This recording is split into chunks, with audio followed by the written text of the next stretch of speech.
Imagine waking up in a room with no doors, no windows, just a screen showing every moment of your life. But here's the worst part, you were never alone. Someone was always watching. And then, the screen changed. This is what happened to me. I'm writing this from an old dusty computer. I don't even know if this will work, but since I'm down here for the rest of my life, I might as well make use of my free time. There's no signal, no Wi-Fi, no internet browser I can find. Just a black terminal window with a blinking green cursor, and somehow, Reddit is the only site I can access. Don't ask me how. If I had to guess, it's part of the design. This place is called the witness room. That's not official. It's just what I started calling it after I figured out what it does. If you've read this far and this actually posts, then I guess the room wants you to see this. I didn't fall into a portal. I didn't get abducted by aliens. I wasn't sleepwalking or drugged or anything else that makes this easier to explain. I was just at home, sitting on the floor, staring at the wall, thinking about how I hadn't done anything useful with my life. And then I blinked, and I was here. There was one door. Don't ask, I've already tried everything to open it. No windows, no bed, no toilet. Just concrete walls, stale air, a massive black screen embedded in the wall in front of a single plastic chair, and a metal desk with a computer in front of it. No lights I could see, but the room was dimly lit anyway. It's always the same level of light no matter how long I wait. No shadows. Just a dull, gray atmosphere like the inside of a mausoleum. The screen turned on by itself, and it showed me. Not just me standing there, but me before, from moments in my life. A camera angle over my shoulder at my 10th birthday party. A shot from my college dorm window, zoomed in through the blinds. One clip was from inside my own living room showing me watching TV last week. I never noticed the camera, because there wasn't one. And then the screen started showing people. People watching me. Not metaphorically, literally. In every clip there's someone watching. Sometimes it's obvious. A man staring at me from a coffee shop booth across the street. A woman in an elevator pretending to scroll through her phone. Other times, it's subtle, just a figure in the background of a reflection. A shadow under the bed that doesn't belong to anyone. At first, I thought I had absolutely lost my mind or fell asleep and ended up in a nightmare. But I have been here a long time, I don't know how long, but definitely years. The screen showed me things that could not have been coincidences. A moment when I was 9, playing in my backyard and someone was standing behind our shed. Just staring. A moment when I had to have been no more than 3 playing in a sandbox. A moment when I was graduating high school. The moment I got divorced. The moment I lost my child. It never stopped. It just kept going. Showing me more clips. Years and years of moments when I was being watched and never knew it. And now, I think I'm the one watching. If you're wondering how I eat, sleep, or use the bathroom, the quick answer is I don't. I don't need to. Maybe I died and this is some kind of hell, or maybe I died and I'm some type of guardian angel. Either way doesn't matter. From what I've come to understand, this room operates on some kind of cycle. The ones who were watched become the watchers. It doesn't ask for consent or offer a way out. You don't get a warning. One day you're the subject. The next you're the observer. I haven't found any purpose to it. It's not like I can intervene. I can't stop accidents. I can't whisper good luck into someone's ear. I just sit here. Watching. Always watching. That's the only function I've discovered so far. It took forever for the screen to stop showing me my life. Clip after clip of moments I forgot about or wished I'd never remembered. And then, finally, it switched. I guess I've been assigned to someone now. It's a baby. A girl. Maybe a few months old. I don't know how or why, but she's the one I see now. Her crib, her parents feeding her blurry snippets of their home. I know this sounds messed up, but as a man, I don't feel right about it. It's not my place to be watching a little girl grow up. It makes my skin crawl even if I have no control over it. But I don't think this room cares much about how I feel. Luckily, I figured out that I can choose when to watch. It's not a button or a switch, more like a mental prompt. If I let my thoughts drift too long in her direction, the screen pulls her up. I don't know what happens if I ignore her for too long. I haven't tested that yet.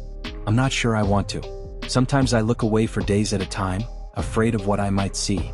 Other times I sit there for hours just watching her grow. But lately, something's changed. She looks at me now. Not at the screen. At me.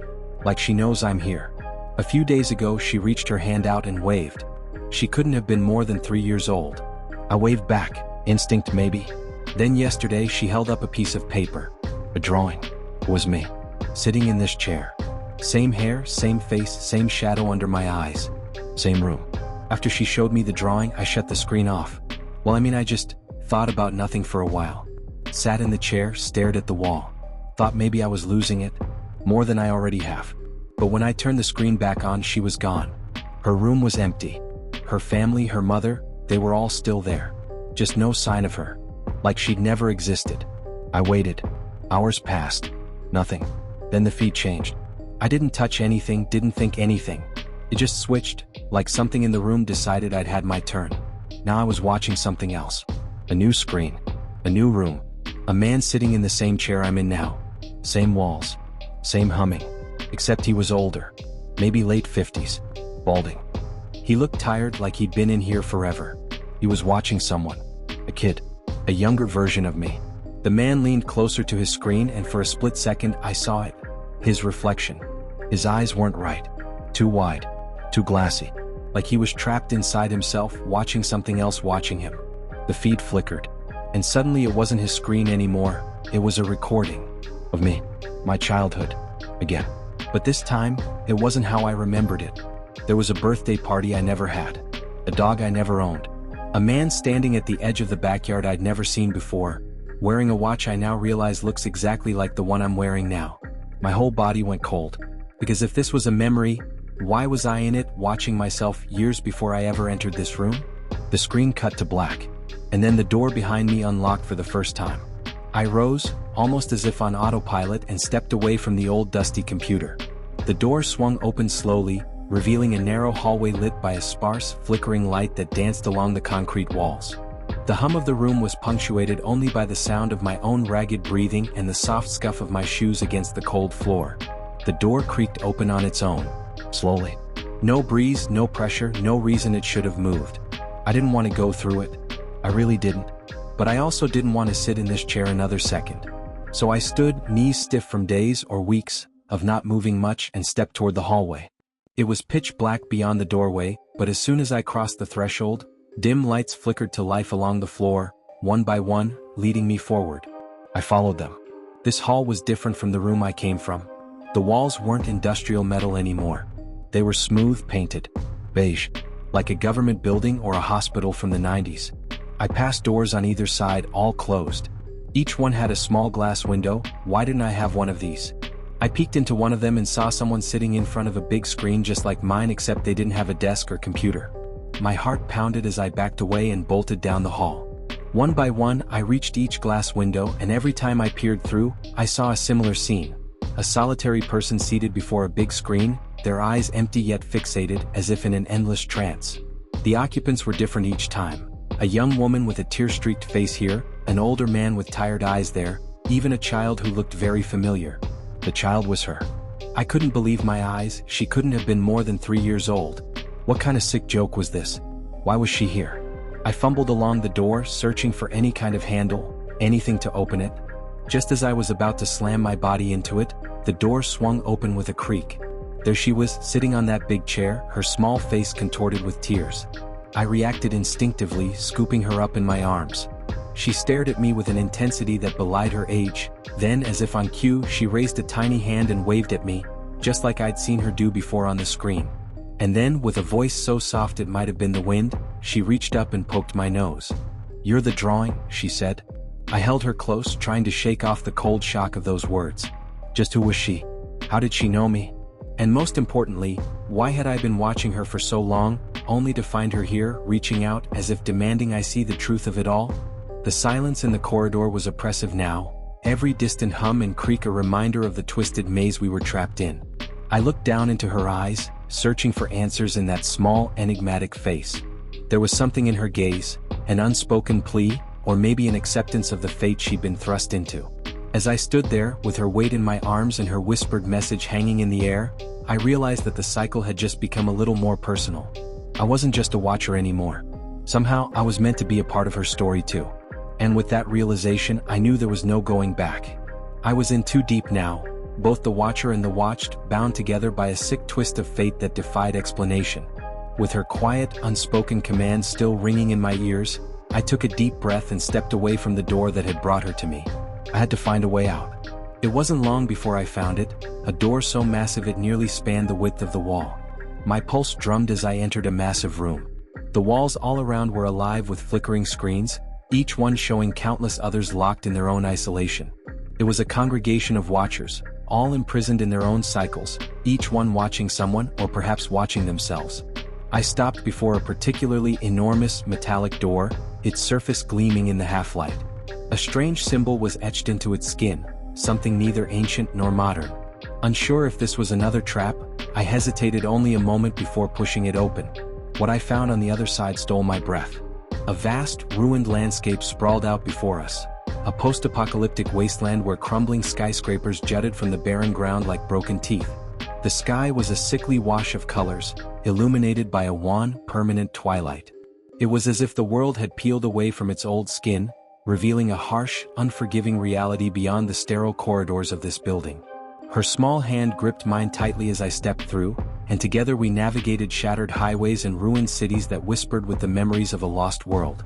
After a bit of walking, our stomachs rumbled in unison, and she began to cry, soft, pitiful sobs.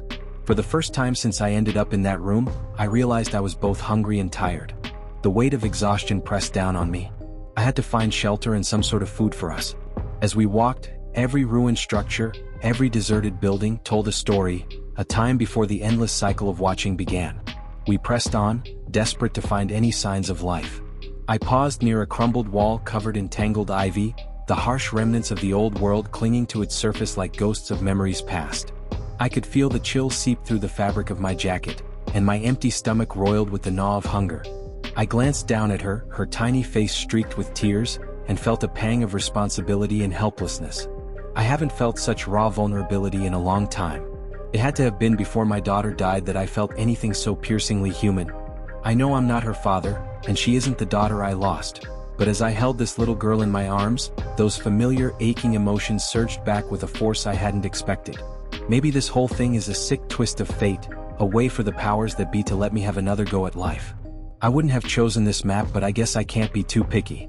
Slowly, I put her down and took off my jacket, then I wrapped it around her shivering form. "I'm sorry." "Don't worry," I murmured more to myself than to her, my voice barely audible. We walked and walked, for how long I couldn't even begin to guess. The girl, who I had silently started calling Mia, held my hand the whole way. She never once complained, just kept walking beside me, her small frame keeping pace with my unsteady, exhausted steps. And then, finally, through the endless gray haze, it appeared. A skyscraper. It looked untouched, like whatever had leveled the rest of the world had decided to leave this one building alone. Its glass windows still glittered against the dull sky, and the structure stood tall and proud while everything around it had decayed and rotted away. I looked down at Mia, and for the first time since all this started, she gave me a soft, tired smile. That was enough.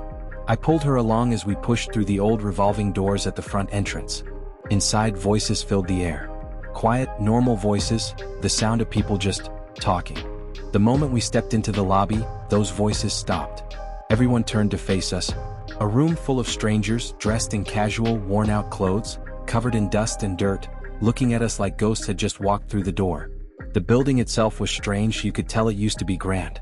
The lobby had high, arched ceilings and a wide marble staircase that stretched toward the upper floors, though the once polished stone was now dull, covered in a thin layer of gray dust. Faded gold accents clung to the edges of door frames, tarnished and peeling.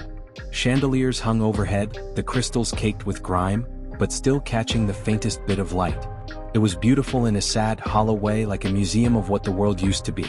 Before I could process the moment, the group practically scooped us up, leading us through wide, carpeted halls into what had probably once been a conference room.